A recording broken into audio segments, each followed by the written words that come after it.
अस्सलाम वालेकुम दोस्तों, तुसी देख रहे हो अपना पंजाब टीवी ते मैं थोड़ा मेज़बान अफजाल अहमद। सब तो पहले अपने चैनल ਨੂੰ करो सब्सक्राइब ते नाल ही लगी हुई घंटी ਨੂੰ दबाओ क्योंकि सारी लेटेस्ट और बेहतरीन वीडियो साढ़े दोस्तों तक पहुंचे सब तो पहले।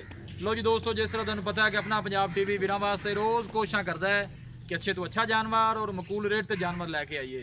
रोज़ इतना अज भी जनाब एक तीजन वैर की वीडियो लैके हाजिर होए हैं। सब तो पहले मेरा कैमरामैन तुहानू वैर दिखाएगा तो मजीद गलबात करांगे मालिक दे नाल कि मालिक की डिमांड करते हैं। दिखाओ जी वैर दिखाओ। आला क्वालिटी के जानवर मिलते हैं जनाब अपना पंजाब टीवी ते। तीसरा वारा जनाब वैड़ी सुंदी है, थब्बियां दे चड्डे ने जनाब थल्ले वैड़ दे देख सकते हो माशाल्लाह। थोड़ी अगे टोरी यार आला क्वालिटी के जानवर मिलते हैं जनाब अपना पंजाब टीवी ते देख सकते हो माशाल्लाह। बहुत ही लाजवाब दाना है जी। कोशिश साड़ी होंगी कि वीरां नू अच्छे तो अच्छा जानवर दिखाइए।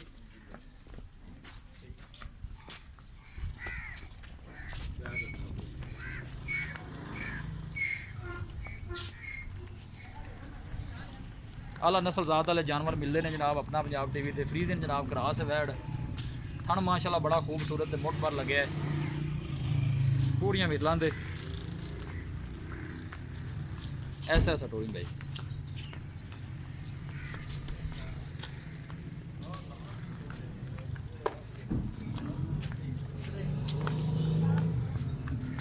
आर्डर क्वालिटी माशाल्लाह बड़ी ही लाजवाब है। तीसरा वारा जनाब वैड़ी सुंदी है। बाकी जो भी हिसाब किताब है मेरे कैमरे की नज़र है। लोकेशन वीरां नू दसदा जावां, तहसील दीपालपुर जिला उकाड़ा। आला नस्ल जात वाले जानवर मिलते हैं जनाब अपना पंजाब टीवी ते। थन माशाल्लाह बड़ा खूबसूरत मुठ पर लगे ऐसा ऐसा ऐसा ऐसा टोड़ी यार। कोशिश साड़ी ये होंगी कि वीरां नू अच्छे तो अच्छा जानवर दिखाइए।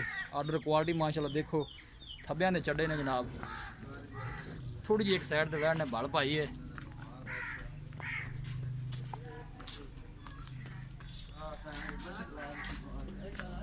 वीडियो पसंद आवे लाइक तो शेयर जरूर करना है। बाकी जो भी हिसाब किताब है मेरे कैमरे की नज़र है। जानवर इंशाल्लाह जनाब अच्छे तो अच्छा वेखने को मिलेगा।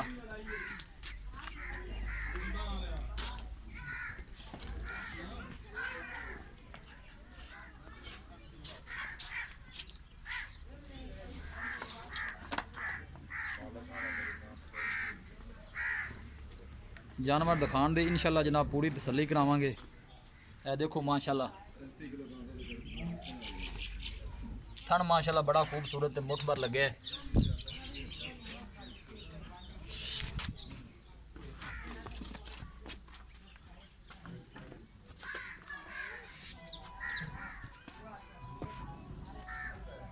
अपना पंजाब टीवी की टीम इंशाल्लाह इस तरह ही जनाब वर्क करती रहेगी। जानवर इंशाल्लाह जनाब अच्छे तो अच्छा वेखने को मिलेगा।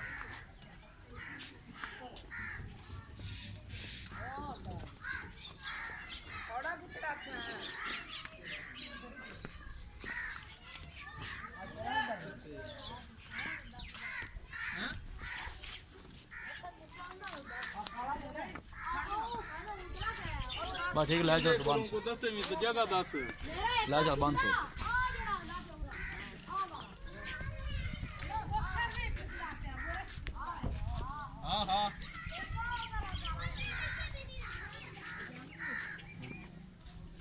आला क्वालिटी के जानवर मिलते हैं जनाब अपना पंजाब टीवी। देखो जनाब तुन्नी जी लग तो जनाब सूह दे नाल जनाब वैड़ ने हवाना लाया माशाल्लाह।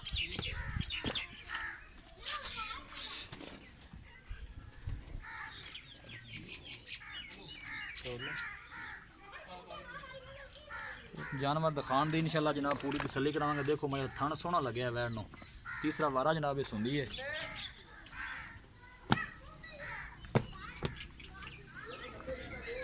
लो जी दोस्तों वैड़ दिखा दी है तो मजीद गलबात करने मालिक दे नाल कि की इन्दी डिमांड करते हैं कि इनका हिसाब किताब है। भाई ना हाँ इतने मेरे को ठीक है वापस लिया सुबह दही मोड़ से पीछे।